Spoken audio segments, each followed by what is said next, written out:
Հանրապետական խմբակցության պատգամավոր Գալուս Սահակյանը ողջունում է այն ադրբեջանահայերին, որոնց հայցով Մարդու իրավունքների եվրոպական դատարանը այսօր պետք է վճիռ կայացնի։ Նա չի կիսում այն տեսակետը, թե դատարան այսօր պետք է դիմեին ոչ թե անհատ ադրբեջանահայեր, այլ Հայաստանի Հանրապետությունը։ Գույքի իրավունքը մարդու անհատի իրավունքների շրջանակում է։ Ինչ վերաբերում է այն հանգամանքին, որ Եվրոդատարանն այսօր վճիռ է հրապարակելու ոչ միայն հայ, այլև ադրբեջանցի փախստականների հայցով, պարոն Սահակյանը հիշեցրեց. Ադրբեջանի քաղաքացիները բոլորը,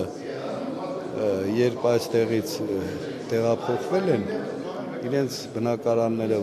վաճառել են, իրենց գույքը տեղափոխել են, որևէ գույքի իրավունքի հարց չեն կարող դնել, ի տարբերություն հայ քաղաքացիների։ Հանրապետականն այսօր գտնում է, որ առաջնային է Լեռնային Ղարաբաղի կարգավիճակը, իսկ փախստականների հարցն անցյալ է։ Փոխարենը Եվրախորհրդում հայկական պատվիրակության անդամ Նաիրա Զուրաբյանին չի բավարարում հայ փախստականների խնդիրների ներկայացումը ինչպես Լեռնային Ղարաբաղի բանակցային գործընթացում, այնպես էլ տարբեր կառույցներում։ Աբսուրդագույն թեմաները, նրանք կարողանում են տրանսֆորմացնել Ղարաբաղի խնդրին եւ անդադ խոսում են 1 միլիոն փախստական, 20% գրավյալ տարածք, ես կարծում եմ, որ մենք պիտի լինենք շատ ավելի նախաձեռնող։